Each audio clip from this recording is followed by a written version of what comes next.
Je veux tous vous remercier, vous tous, de la qualité de votre participation à ces 2 journées. Si ces 2 journées ont été si riches, c'est grâce à vous.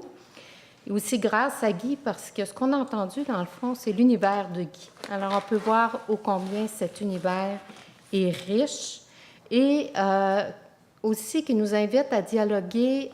C'est la première fois qu'on a différents groupes de recherche qui sont, et instituts et chaires et tout ça, qui sont réunis dans un même colloque comme celui-là. Et on peut voir la richesse d'avoir à se parler plus souvent. Alors, c'est ce que je souhaite pour l'avenir. Alors, tout à l'heure, il y aura un doctorat honoris causa qui sera décerné à Guy. J'ai un peu piégé Guy au début de nos échanges en disant, au tout début, il y a plus d'1 an, où on pensait cet événement, en lui disant « Écoute, Guy, j'aurais besoin de ton CV parce que j'aurais besoin de voir tout ce que tu as écrit, puis m'imprégner davantage de ta littérature. » C'était vrai. Pour ma demande de subvention, pour aussi. Ah, la petite ratoureuse! C'est comme ça que j'ai eu le curriculum vitae de Guy et que les démarches ont été entreprises pour que l'UQAM lui décerne ce doctorat honoris causa. Mais cela ne s'est pas fait sans alliés qui se sont tous d'emblée, de façon très enthousiaste, ont porté le dossier, à commencer par Monique Brodeur, son enthousiasme immédiat. Merci, Monique. Mon ami Georges, qui vraiment a soutenu le dossier. C'était facile avec un dossier comme ça, mais ça prend des gens, des porteurs qui vont montrer à quel point cette candidature était riche et méritoire. Il y a Valérie Amirault, Gina Tézé, Marina Schwimmer, Brigitte Voyer. Et donc, aussi, je veux mentionner Jennifer Desrochers du service des communications de l'UQAM m'avait dit il y a quelques années, parce que j'organise souvent des colloques, m'avait dit il y a quelques années, Nancy, tu pourrais décerner un doctorat honoris causa dans le cadre de tes activités du CREE. Ça avait mijoté. Et il y a 4 ans, Guy a participé à un colloque à Amiens. Et lors de ce colloque, j'ai réalisé qu'en 2018, ça allait faire 60 ans d'enseignement de carrière. Alors, c'est là que je me suis dit, en 2018, je vais y revenir. Alors, c'est le contexte. Félicitations. Je veux donner mes félicitations, transmettre mes félicitations à Guy et remercier les personnes qui ont porté le dossier.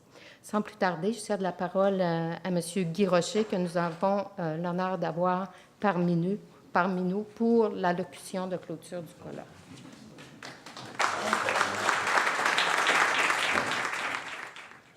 Cher Guy Bourgeot, chers collègues, chers amis de Guy Bourgeot, vendredi, le 27 juin 2017, j'apprenais avec grand plaisir le projet d'un colloque autour de l'œuvre de Guy Bourgeot. À compter de ce moment, j'étais dans une posture de certitude. J'avais la certitude qu'un tel colloque était nécessaire, qu'un tel colloque devait avoir lieu, qu'il aurait lieu, et que ce colloque serait sûrement très riche. Je pensais à toutes les générations d'étudiants et d'étudiantes à qui Guy Bourgeot a enseigné. Je pensais à tout ce qu'il a écrit, tout ce que nous avons lu de lui. Ce colloque vient de se terminer. J'en suis très heureux. Par suite, je pense, de ma longue amitié avec Guy Bourgeot, qui date d'au moins un demi-siècle à peu près. Par suite aussi, évidemment, de mon admiration pour son œuvre et sa carrière, on m'a fait l'honneur de présenter cette allocution de clôture. Bien sûr, je n'ai pas la prétention de conclure, encore moins de résumer. Il se trouve qu'avec l'âge, je ne fais plus ce que je veux, mais j'essaie de faire ce que je peux. J'aurais voulu participer à ce colloque au complet. Cela ne m'était pas possible, je n'étais pas en mesure de le faire. Je me trouve donc dans une position que je trouve un peu inconfortable, d'avoir à faire discours de clôture d'un colloque auquel je n'ai à peu près pas assisté. Ceci dit, je pense que je vais essayer de faire le pont entre ce colloque qui se termine et l'événement auquel nous allons participer dans quelques minutes, en effet. Parce que je voudrais saisir cette occasion pour dire pourquoi, à mes yeux, Guy Bourgeot est le symbole vivant de la carrière universitaire dans notre milieu, en particulier dans notre milieu, je souligne dans notre milieu. Pourquoi? Parce que je tiens à dire devant vous, qui êtes jeunes pour la plupart, au Québec, la carrière de professeur d'université est jeune. En 1944, j'avais 20 ans. J'étais inscrit à la faculté de droit de l'Université de Montréal. Nous n'avions qu'un seul professeur de carrière. Il s'appelait Maximien Caron. Aujourd'hui, Maximien Caron est un immeuble. Je l'ai connu comme professeur, comme guide, comme ami. Tous les autres professeurs étaient des praticiens, notaires, avocats, même juges, qui venaient nous consacrer 1 ou 2 heures par semaine. Le terme « chargé de cours » n'existait même pas. Lorsque, en 1952, j'ai commencé à enseigner à la faculté des sciences sociales de l'Université Laval, j'appartenais à la 2e génération des professeurs de carrière. La génération qui m'avait précédé, elle était même très jeune. La plupart de ceux qui représentaient cette 2e génération n'avaient même pas terminé leur doctorat. La plupart n'étaient même pas mariés. C'est dire que nous débutions dans la vie universitaire au Québec.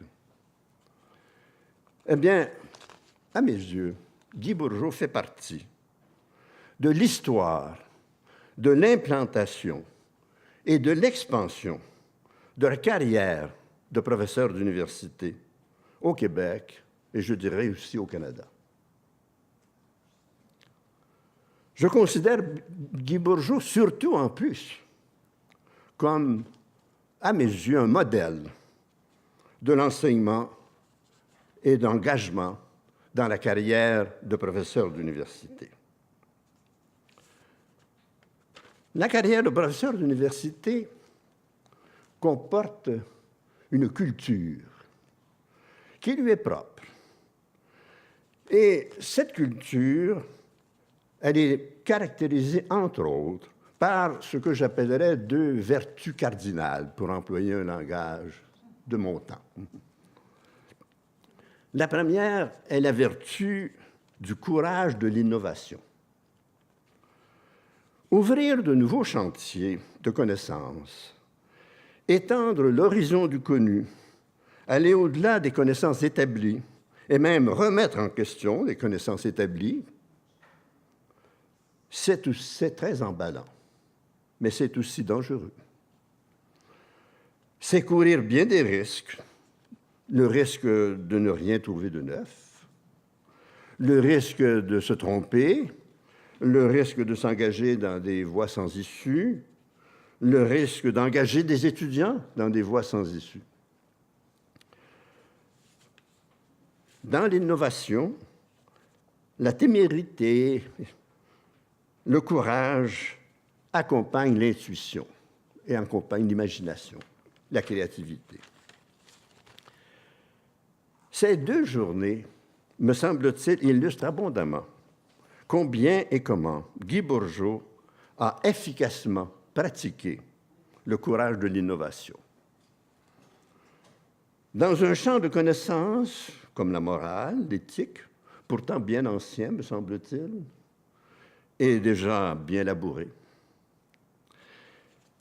J'emprunte ici quelques termes de la présentation de ce colloque, où l'on disait que Guy Bourgeot a été un pionnier, c'est vrai, dans le domaine des rapports entre l'éthique et l'éducation. En effet, il est bien clair que Guy Bourgeot a repensé la place et le rôle de l'éthique dans l'éducation. Et en même temps, il a repensé l'éducation dans la perspective d'une éthique ambitieuse, d'une éthique qui se refuse à toutes les facilités. Ce qui fait que, dans la pensée de Guy Bourgeot et à travers sa pensée, on renvoie à la grande question de toutes les finalités de l'éducation. Personnellement, j'ai apprécié tout particulièrement la contribution de Guy Bourgeot à ce que j'appellerais l'éthique sociale, c'est-à-dire à l'analyse du problème complexe de la justice sociale et de l'égalité des chances en éducation. Et comme le disait ce programme, et comme on vient d'entendre ce panel, j'ai bien aimé la formule où Guy Bourgeot nous fait passer de l'imposture des certitudes à la posture de l'incertitude. La deuxième vertu cardinale de la culture du professeur de carrière, c'est la disponibilité. Lorsque j'ai téléphoné à Guy Bourgeot le 4 mai dernier pour lui souhaiter un bon anniversaire, je l'ai trouvé en plein travail. Pour le jour de ses 85 ans, que faisait-il? Eh bien, il corrigeait les travaux de ses étudiants. Et il me disait, je ne peux pas seulement attribuer une note, je dois faire des commentaires sur chaque copie. Ce seul fait parle de lui-même. Il dit pourquoi, comme et comment. Guy Bourgeot représente pour moi un personnage exemplaire de disponibilité dans la carrière de professeur. Disponibilité de Guy Bourgeot à l'endroit de ses étudiants, disponibilité à l'endroit de ses collègues, j'en ai profité, je peux le dire, disponibilité à l'endroit de son institution. Guy Bourgeot a été très généreux à l'endroit de l'institution de l'Université de Montréal, disponibilité à l'endroit de la société québécoise, à titre, par exemple, de président du Conseil de presse, entre autres. Au Québec, l'université et la société ont des liens plus étroits que dans bien d'autres pays. Et la carrière de Guy Bourgeot est une vivante illustration de cette réalité. D'une manière générale, je considère, sans doute comme beaucoup d'entre vous, que la carrière de professeur d'université est une des plus belles qui soit. Une des plus intéressantes, une des plus libres, une des plus enrichissantes, une des plus propres à l'incertitude.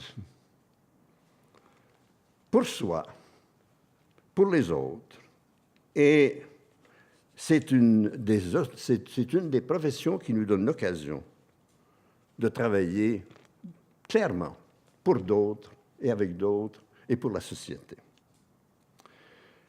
Il me semble que nous prenons particulièrement conscience de la richesse de cette carrière et du même coup de ses exigences lorsque nous avons l'occasion de saluer la manière dont elle fut vécue et pratiquée d'une manière exceptionnelle par un collègue comme Guy Bourgeot. Une carrière inspirante qui a inspiré beaucoup de jeunes, beaucoup de collègues et, je dirais, des autorités de l'université que j'ai entendues. Dans quelques minutes, nous allons participer à un événement très singulier et qui est propre à la vie universitaire, la remise d'un doctorat honorifique, et en particulier la remise d'un doctorat honorifique à un collègue. Ce sera sans doute l'occasion d'entendre un résumé de la carrière de Guy Bourgeot, ce que je n'ai pas voulu faire. J'ai voulu plutôt, dans cette allocution, faire la transition entre ce colloque et l'hommage que l'on va rendre à cette carrière. Une clôture, puisque c'était une allocution de clôture, une clôture peut être fermée ou ouverte. J'ai voulu ouvrir la clôture plutôt que la fermer, en nous ouvrant le passage entre ce colloque marqué par le grand sérieux et le moment festif auquel nous allons maintenant participer. Merci.